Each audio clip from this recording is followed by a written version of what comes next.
the reality is right now our state is in a really good spot. I think Governor Dayton articulated that really well in his inauguration and last night. Our economy is growing. We have just over 3% unemployment.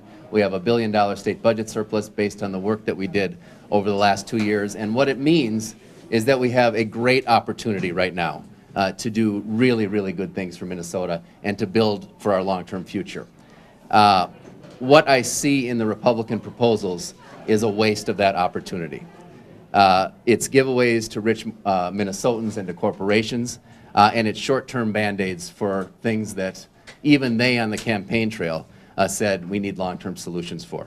And I'm going to touch on a few, and Representative Marquardt is going to touch on a few others. If we look at transportation as an example, last night Kurt Dowd at the chamber dinner admitted that they're not even going to try they're already waving the white flag on a long-term transportation solution, that all they think they can accomplish is a short-term Band-Aid, and their proposal today, $750 million over 4 years, is not even a Band-Aid. We did $750 million in the last 2 years, and they went around the state for the last 6 months saying that that's inadequate, and I will agree with you that that was inadequate. That was the unfinished business of the last 2 years.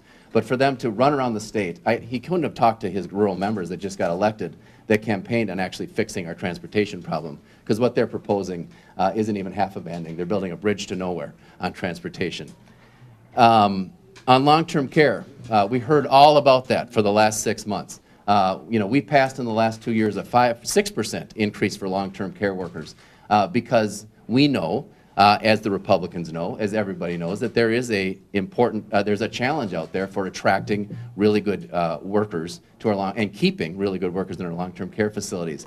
Their response is not to raise anybody's pay, but to give a loan forgiveness that's not going to move the dial one iota. It's a great to do, and I don't oppose that proposal, but it's not going to fix the problem that they said was such a huge problem that they vowed to their constituents during the election that they were going to fix.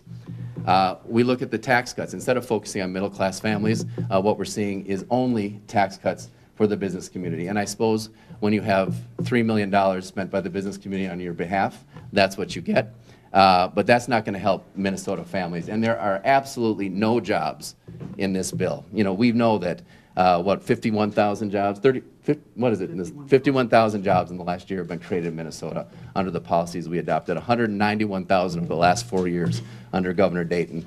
And in this bill, you're not going to see a single job. You give a tax break to a business, unless they actually need to hire somebody, they're not going to hire anybody. What gets businesses to hire a new person is increasing demand. It's getting money in the pockets of Minnesotans, and there's nothing in this bill that actually does that.